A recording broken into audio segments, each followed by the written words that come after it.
안녕하세요. 스타일19 임광목 대표입니다. 7월 15일 화요일 아침에 인사를 드립니다. 여러분들께 유튜브로 인사를 드리는 것이 거의 한 10일 만에 처음으로 인사를 드리는 것 같습니다. 제가 매일매일 유튜브를 업로드를 요즘에는 하지 못하고 있지만 그래도 일주일에 적어도 한 번, 두 번은 그렇게 꾸준하게 올리고 있었는데 지난주에는 사실 유튜브를 하루도 올리지 못했습니다. 그러다 보니까 그 전주 토요일 날 주말 스페셜 방송 이후에 오늘 한 10일 만에 인사를 드리는 것 같은데요. 제가 지난주에 좀 활동을 뭐 공적인 활동도 그렇고 개인적인 활동도 그렇고 좀 중단을 했다라는 표현이 맞는지 모르겠는데 조금 쉬는 시간을 가졌던 이유는요. 물론 이제 그 날씨도 너무 폭염이 심했고 이런 그 계절적인 요인도 있었지만 지난주에 또 우리 정치적으로 대통령이 또 구속이 되고 또 그 대통령을 그 구속시킨 사람이 특검이라는 데서 구속을 시켰는데 여러분들 기억하셔야 될 것이 우리 박근혜 그때 특검 박영수 특검 그 사람이 지금 어떤 비리를 저질러 가지고 어떤 처지에 있는지 그거 여러분들 기억을 하시면은요 과연 누가 누구를 구속시키는 것이 정당한가 이런 거에 대한 그런 아젠다라고 해야 되나요? 저는 그런 질문에 대해서 좀 나름의 저 개인적으로라도 또 하나의 지식인으로서 지금 이 시대를 살아가는 지식인으로서 지금 현재 이 대한민국의 이 상황에서 어떤 생각을 가지고 어떤 처신을 해야 될 것이 하는 것이 맞나 이런 거에 대해서 조금 고민해보는 그런 시간을 가졌습니다. 지난주에요. 그래서 제가 좀 이 유튜브에서도 인사를 못 드렸고 이런저런 개인적인 활동 또 공적인 활동을 좀 쉬는 시간을 갖다 보니까 여러분들 기억하시는지 모르겠는데 지난 대선 국면에서 유행어처럼 나왔던 말이 기억나시는지 모르겠어요.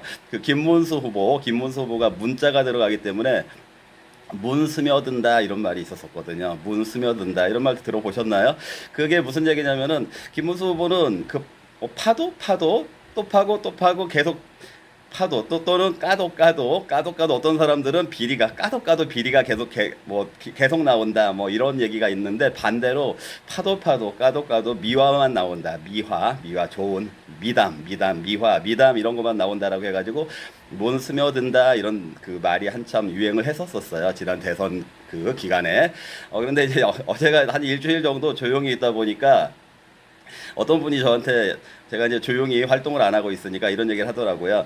활동 안 하니까 자기는 문자를 묵자 좀 비슷하잖아요. 그 묵자를 이용해서 목 스며들고 싶은데 왜 조용히 있냐, 왜 활동을 안 하냐 이런 얘기를 하더라고요. 여러분들 유튜브 보시는 분들 혹시 그 얘기에 동의를 하시는지 모르겠습니다. 어쨌거나 증시 유튜브니까요. 증시 얘기 또 말씀을 드리겠습니다. 사실은 뭐 이런저런 정치적인 현실, 뭐 계절적인 이런 것도 있었지만 만약에 증시에 있어서 굉장히 또 제가 언급을 또는 그 설명을 또는 분석을 해드려야 되는 그런 내용들이 있었다라면은 제가 아마 좀 힘들었어도 중간에 나왔을 거예요. 그런데 한 10일 동안 이 증시 흐름 자체가 지난 방송 이후에 크게 달라진 내용이 없고 그때 말씀드렸던 121선을 기준으로 해서 위에서 떨어진 방향으로 그 조정을 받은 121선과 밑에서 이제 뚫기 위한 도전을 시도하고 있는 그 121선의 그런 종목군들이 이렇게 분포가 돼 있다라고 했잖아요. 그 구간에서 방향성을 갖지 못하고 탐색 국면이 지속되고 있기 때문에 특별한 그 증시의 변동사항이 없었다. 그래서 제가 나타나지 않았고 자, 그럼에도 불구하고 코스피가 지금 뭐 3,100, 뭐 3,200 이렇게 움직이다 보니까 어떻게 보면은 증시하는 입장에서는 좀 편안하죠. 자, 코스피가 3,100, 3,200에서 왔다 갔다 하다 보니까 뭐 이제 기존에 몇 개 안 되는 그런 그 시세를 보였던 뭐 오늘 대표적으로 윤석열 정부에서 대표주라고 할 수 있던 풍산 같은 종목이 오늘도 급등을 하고 있잖아요.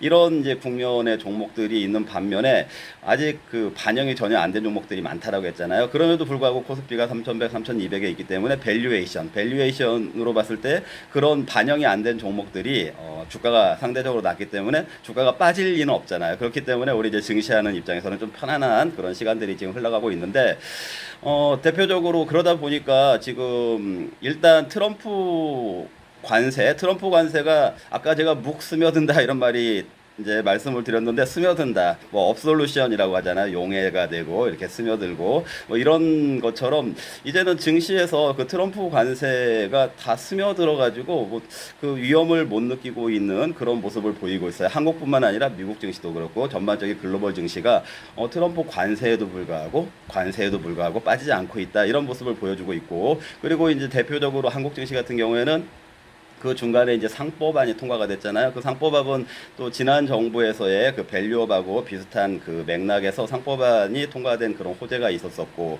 그리고 이제 또 지난주에 좀 돌발적으로 혹시 악재가 될까 싶었던 것이 하나가 발표가 있었었어요. 그런데 그 삼성전자가 2, 4분기 영업이익이 반토막이 났어요. 삼성전자 2, 4분기 영업이익이 반토막이 나서 그날 좀 주가가 많이 빠질까 했는데 그 개장하기 전에 반토막이 난 삼성전자가 바로 자사주 매입 발표를 하면서 그게 이제 희석이 돼 버렸습니다. 이런 식으로 지금 증시의 주변 환경, 증시의 구성 요소들이 좀 그 마일드하게 흘러가고 있고 악재가 잘 부상이 안 되는 그런 흐름을 보여주고 있다. 그러니까 트럼프 관세도 그렇고 삼성전자의 그 영업이익 반토막 악재도 그렇고 또 대부분의 어떤 재료라든지 이런 것들이 좀 전반적인 그 위험 선호 심리를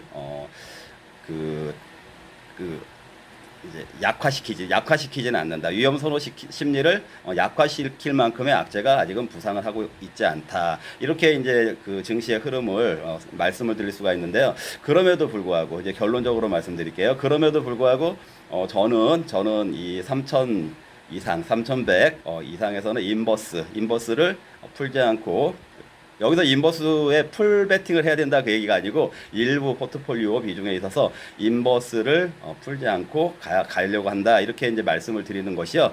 이 지금 정말 어떤 악재가 반영이 안 되는 그런 그 마일드한 그 고요한 그 트랜스퀄리티 이런 장세가 진행이 되는 것 같아 보이긴 하지만 그 우리가 풋은 한 방이다 이런 말이 있잖아요. 풋은 한 방이라는 말이 있는 것처럼 갑자기 반영이 안 되던 악재들이 돌발적으로 확 반영이 될 수가 있는 건 주가가 많이 올랐을 때 그런 맥락에서 봤을 때 지금 미국 증시도 그렇고 이제 물론 미국은 아직 호재가 하나가 남아 있죠. 하반기에 이제 금리 인하라는 제가 항상 강조했던 금리 인하 카드가 남아 있긴 한데 그것도 금리 인하 카드도 주가가 떨어졌을 때 유효성이 큰 건데 지금처럼 주가가 많이 올라와 있다. 또 전체적인 종목보다는 엔비디아라고 하는 한 종목이 미국 증시도 지수를 많이 이렇게 끌어올렸다. 이런 국면들이 어떻게 보면은 펀더멘탈적인 측면보다는 물론 이제 AI라든지 에너지주, 우리 아까 이제 한국도 마찬가지겠지만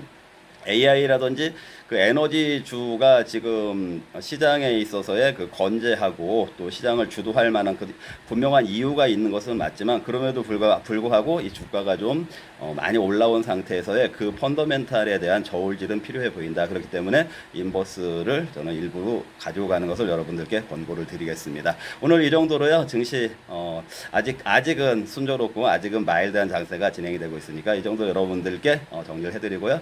또 좀 더 자세한 내용이 설명을 해드려야 되는 필요가 있다라고 하면은 그때 또 다른 방송을 통해서 인사를 드리도록 하겠습니다. 네, 시청해 주셔서 감사합니다.